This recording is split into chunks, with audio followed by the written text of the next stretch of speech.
Komið í sæl og verið velkomin á þennan dagskrárliði Safnahelgar sem árleg bókakynning.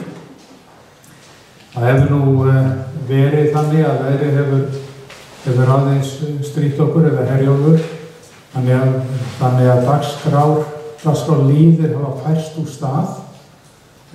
Konunglega teboðið sem átti að vera í gær, það færðist til dagsins í dag, klukkan 3 í dag. Og það má kannski segja að þessi dagskrárliður hér, hann sé svo eini sem hafi staðið af sér storminn. Hann hefur ekki þurft að færa hann til. En það sérstök ánægja mín að bjóða velkomna tvo rithöfunda sem voru hann þarf að kynna og báðir hafa að viðfangsefni Vestmannaeyjar. Annar þá viðfangsefnið þá fléttan sjálf eða það sem sagan fjallar og hinn þá kannski bara sagan sjálf. Og það líka kannski vel viðeigandi að það skuli vera tilefni bókarinnar eða upphaf bókarinnar skuli vera að einhver svona bíði tjóns á því að veðrið spilli og því að veður leika oft stór hlutverk hérna í Vestmannaeyjum. Þannig að ég ætla að hafa þann háttinn á að bjóða Elísu Reid að koma fyrst, kynna sína bók og síðan þegar hún búin þá myndum við vera með, ef maður vilja spurja, þá erum við með lausan mikrofón hérna og tækja nokkra spurningar og síðan kæmi Margrét Lára Viðarsdóttir og tæki við og í beinu framhald og að því búinu þá myndi ég nefna það sem þá framöndan klukkan 3 og eftir. Þannig að við skulum bara vinda okkur í þetta ef að þú Elísa gjörðu svo vel, kemur hingað til okkar og fyrir. Takk fyrir.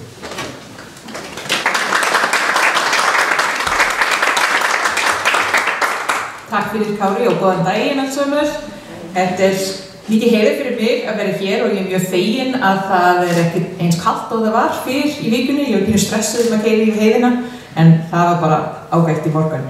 En þetta sérlega gaman fyrir mig að vera ekki bara á Eyjum í dag en heldur í þessu safnið til að tala fyrsta skálsaga mín sem heitir Diplomati deyr.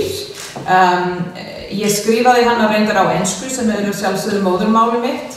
En Magni J. Matthíasdóttir þýddi bókina yfir á íslensku en á ensku heitir hún Death of a Diplomat, þá sama á ensku í Bretlandi en reyndar Death on the Island í Norður-Ameríku og ég held ég má ekki segja þetta ópenulega en ég ger þetta bara þegar ég hérna á Íslandi að þeir breytist nafnið í Bandaríkjunum en þeir fannst orðið diplomat of umdeilt til að nota í fyrirsagnir og það fer í alls konar pröfur og hverju ég til að rífast við þetta. En ég ætla aðeins að segja frá hvaðan hugmyndin kom fyrir bókinni hvað hún snýst, lesa bara mjög stutt úr það og svo bara svara alls konar, bara hvaða spurningar sem geti verið með. En ég skrifaði bók árið 2021 sem heitir Sprakkar. Sprakkar gamalt orð sem þýðir kvenskörungur og þá svo hugmynd kom upp í COVID-tímar þegar lífið var aðeins öðruvísi fyrir okkur öll og ég vildi aðeins bara pæla í konur á Íslandi, kvenskörungar á Íslandi og hvernig þær eru fyrirmyndir fyrir konur út allan heim og hvernig við getum öll vera til fyrirmyndar og reyndar hún Margrét Lára ein af strokkunum sem ég talaði við í bókinni. En svo þegar ég var búin með þann bók, búin að skila hana inn, það var vorið 2021. Ég hugsaði við sjálfum mig, já, ég get ekki alveg sagt að mér finnst þetta gaman að skrifa, en það er kannski ekki gaman að vera búin að skrifa. Og ég hugsaði að ef mér langaði að skrifa önnur bók, ég þurfti eiginlega að byrja strax, af því að maður er alltaf að segja, ég á ekki tíma núna, ég skal klára þetta eða hitt. Áður en ég byrja á næsta bókina og við þá gerir maður ekki neitt og ég vildi svo líka prófa eitthvað nýtt og það var til að skrifa skáldsögu af því að ég var aldrei búin að gera það og þegar ég var barn í Kanada, ég las mikið af Agatha Christie bækurnar og þessa svona, ég mun kalla þetta svona krimmubækur í bresku stíl, þar sem það ekki of mikið blóð og ekki of mikið sem hræðilegt, en samt gott krimmi sem maður bara veit ekki alveg hvað mun gerast, en samt það hittir alla personur í byrjunni og á endanum það svolítið sanngjarnt hvernig þetta endast. Það ekkert einhvað geimfari sem við finnum út á blaðsíðu 200 sem búin að gera það. Þetta var svona bók sem ég vildi bara prófa að skrifa, sem svona áskorun fyrir mig sem rithöfundur. Og hún gerist á Vestmannaeyjar aðalega. Og þetta af því að Vestmannaeyjar eina mína uppáhaldsstaðar á Íslandi.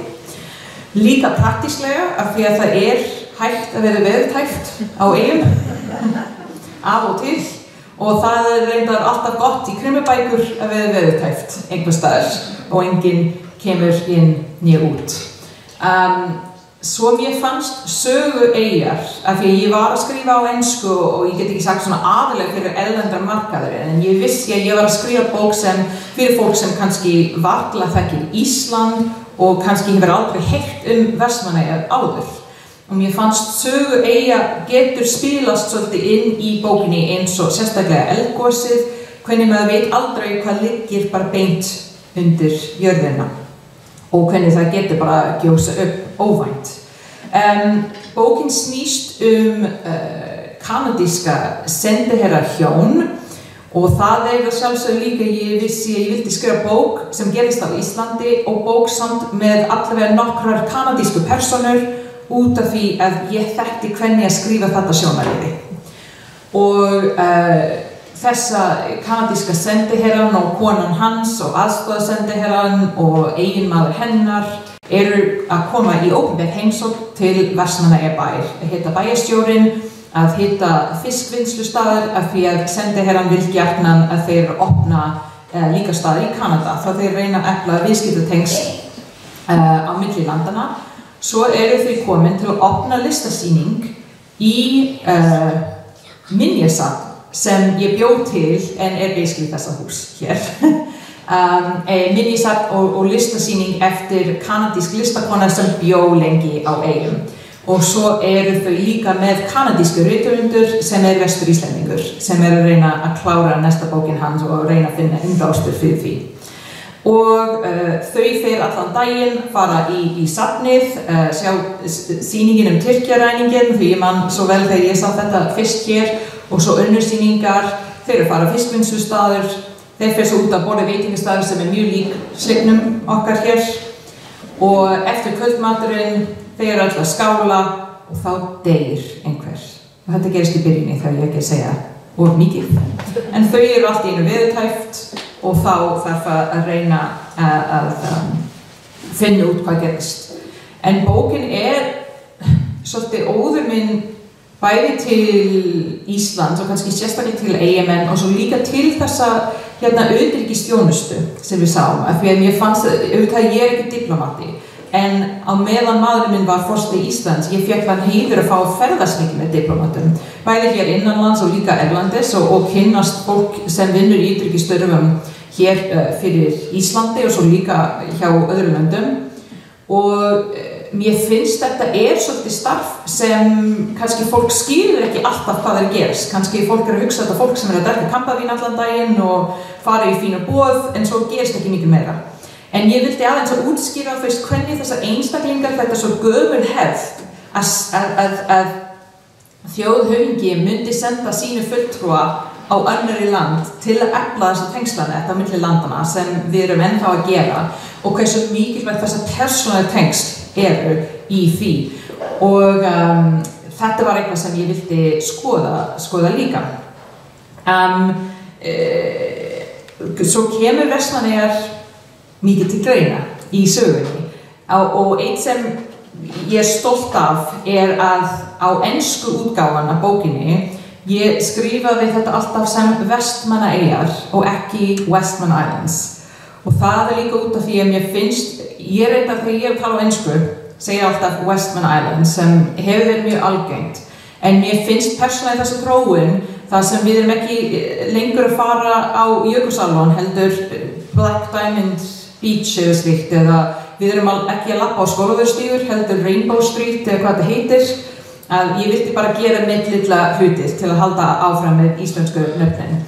En svo ensk útgáfan að bókinni byrja reyndar með einn málsgrein íslenska málfræði til að útskýra að þetta eru Vestmannaeyjar, en það eru stærsta eyjan heitir Heimaey, en bæinn þar heitir Heimaeyjabæ, og það svolítið flókið, en ég hugsaði að lesendur nenni að lesa þannig málsgrein, þau mun bara klára bókina. Þetta var líka pælingin í því.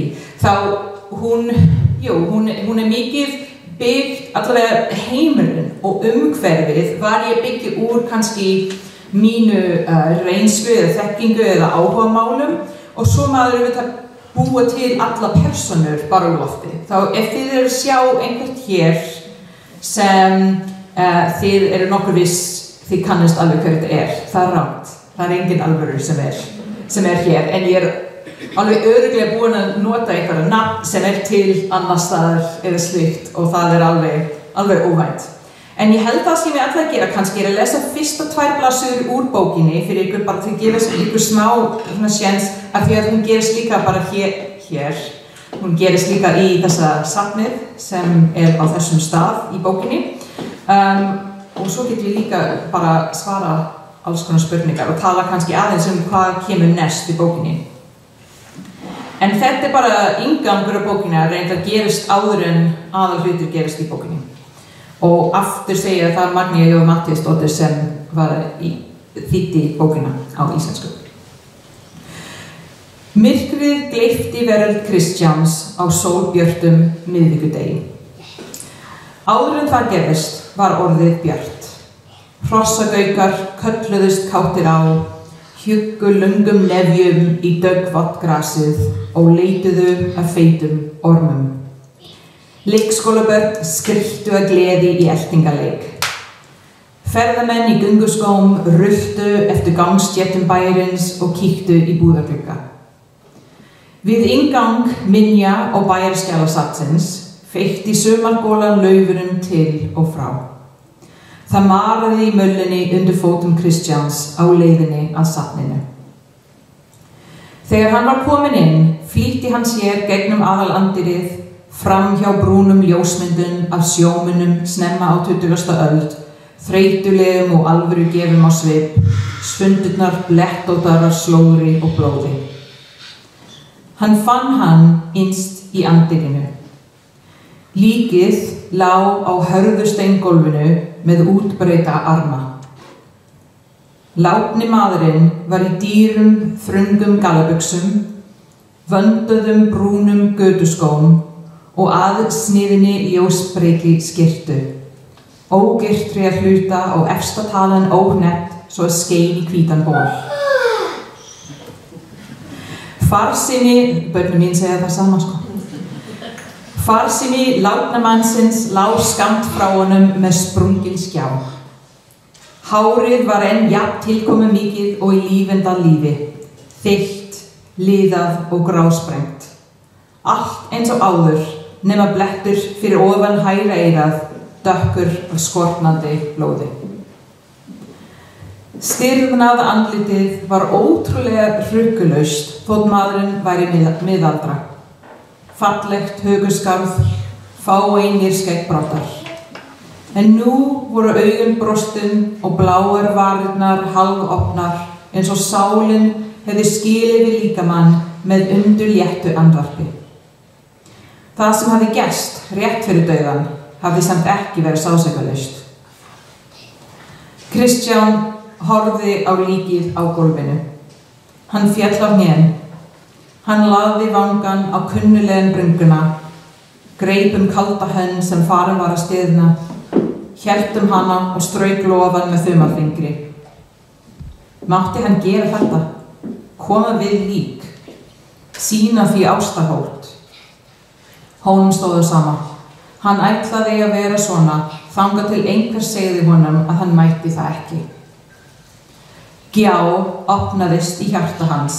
eins og eldsprungurnar sem höfðu lagt þennan litla bæ í rúst fyrir halvri öld og spúið eldi og einirju úr iðrum jarðar.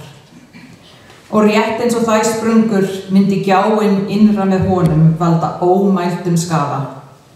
Nú yrði ekki aftur snúið, engin orð sem lýstu sorg eða iðrun, fyrirgefningu eða ást myndi breyta nokkur. Nú var ekkert eftir nema áfallið og stuttu hinstu skilaboðin sem voru send fyrir einungis hálftíma síðan. Komdu. Takk. Já, ég ætla að segja kannski hvernig gekk með bókina, hvernig gengur með bókina og hvað er næst áður en ég svara spurningar. Og það að bókin kom út af forlaginu í aprílmánuði og svo kom út á ensku í byrja maí og byrja júní í Bretlandi og væntanlegt á þýsku tungumálið og vonandi bara mörg fleiri tungumál, við sjáum til. Ég búin að hafa mjög gaman yfir vor og sumar og haustið að tilkynna bókina í Kanada, heimilandið mitt, mörgum stöðum og í Bandaríkin, Bretlandi og stundum annars staðar líka. Og ég var líka búin að selja sjónvarpsréttindi, þá vonandi verður hún sjónvarpsseríu gert af íslensku og kanadísku samningi, en hver veit alveg hvernig það er. Þetta alveg glænýi heimur sem ég að læra núna. Svo þetta reyndar allavega 2 bókar samningin og ég nýbúin að fá tilbaka fyrsta komment á fyrstu drög að næsta bók í seríunni sem gerist með sama sendera hjóns fjölskyldu og líka löggan úr Vestmannaeyjum sem hann var svo vinsæll sem persónur og hann búin að flytja út til Reykjavíkur og verður í næsta bók. Þetta má maður gera líka í skáldsögur og næsta bók gerist í Reykjavík og tengist mikið í kór þar. Það líka úr mínu reynslu, ég söng við mótorkór Hallgrímskirkju þegar ég flutti fyrst til Íslands til að æfa mig á íslensku og líka mér finnst gaman að syngja við kór. En það líka tækifæri í svona bækur að draga saman ólíkar hópur, aldurshópur, bakgrunnin til að hafa svona fjölbreyti hópur með kannski mikið drama og jafnvel morð. Þetta það sem næst á döfinni varðandi þessa krimmuheimurinn sem ég búin svolítið að stíga í. Ég skal kannski hætta þar en svara bara hvaða spurningin sem og takk fyrir mig.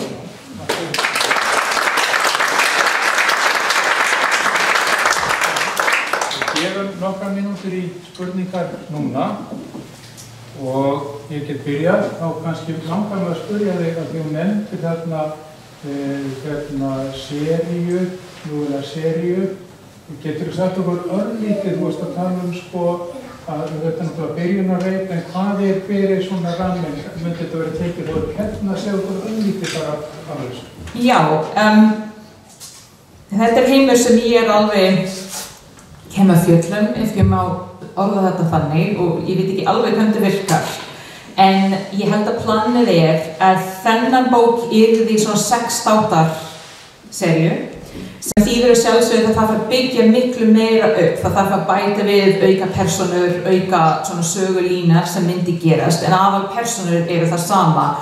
Það sem ég fannst mjög mikilvægt og reyndar stýrir ekki en ég held að prodúserinn það sama að það yrði bara gert úr kanadíska leikmenn og íslenska leikmenn sem þýðir að það verður bara flest af þessu tekin upp eða gerist á Vestmannaeyjum og þegar það eru íslenska persónur sem að tala saman, þau að tala saman á íslensku og ekki á ensku og vonandi verður það þannig áfram. Þau með kona sem myndi skrifa handritið en hún kanadísk og reyndar vestur Íslands. Það líka skemmtileg tengsl, finnst mér. Og þau í þessa núna að bara finna penning og fjárfesting til að fá penning svo hún getur skrifa handritið og svo fer að finna leikmennirnir og einhvern til að sýna þetta og ég veit ekki hvað og hvað.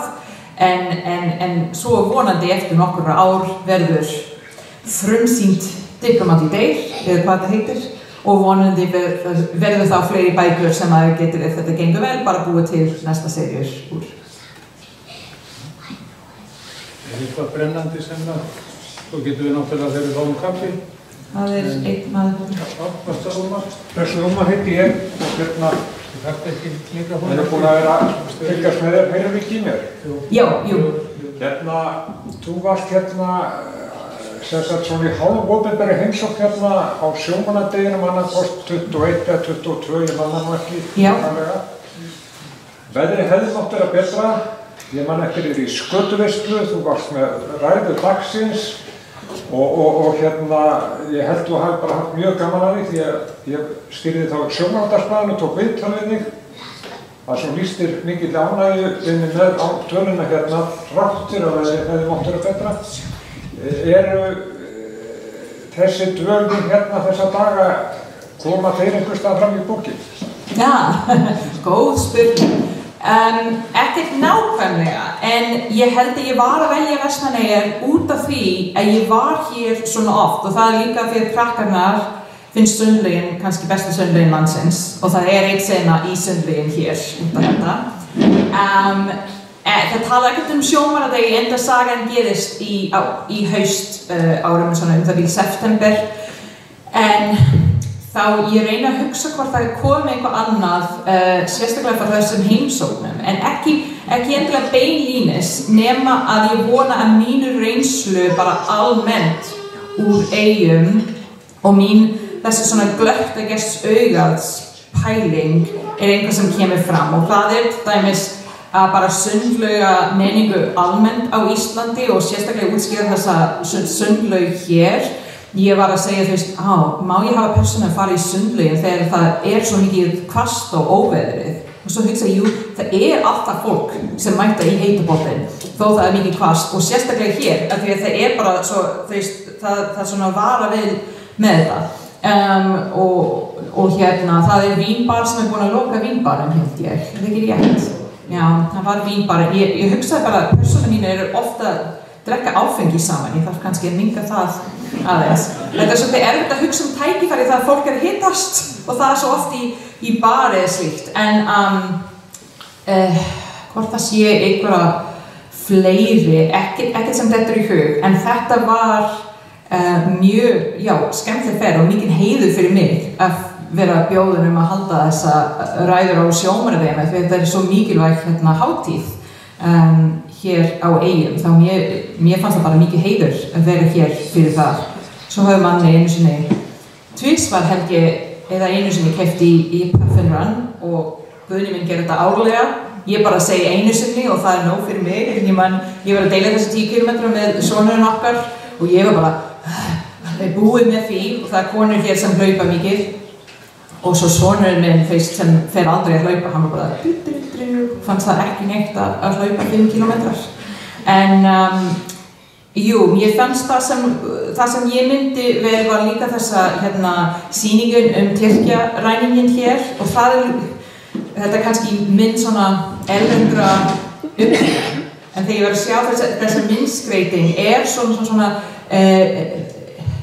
ef ég segi barnalegt, þetta ekki til að vera niðurtalandi en þetta svolítið litrík og bjart og svona einfalt teikningar en samt þegar maður skoða þetta betur alveg hræðilegt sögu sem þetta að útskýrast og þetta ekki að reyna að fela þetta á bakvið eitthvað önnur orð, þetta bara svo klálega það sem að gerast og þetta var eitthvað sem ég man frá því fyrsta sinn sem ég kom til Eyja þá ég vildi bara hafa það og góða svona matarmenningu og hvernig allt svolítið nálægt maður getur labba hér og þar en samt að Eyjamenn kjósa helst að bara keyra og þau fyrir ekki að stunda á milli en ég vona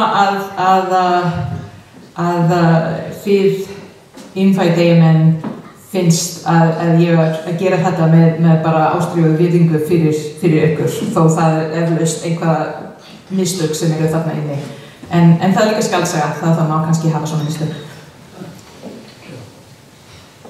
Það gefst nógu tími til að spjalla eftir í kaffinu og kaffi og konveit núna bara eftir þannig að það ekki brennandi spurningar þá bara þökkum við þessu hjartanlega fyrir og gefum orðið til Margrétar Láru. Takk.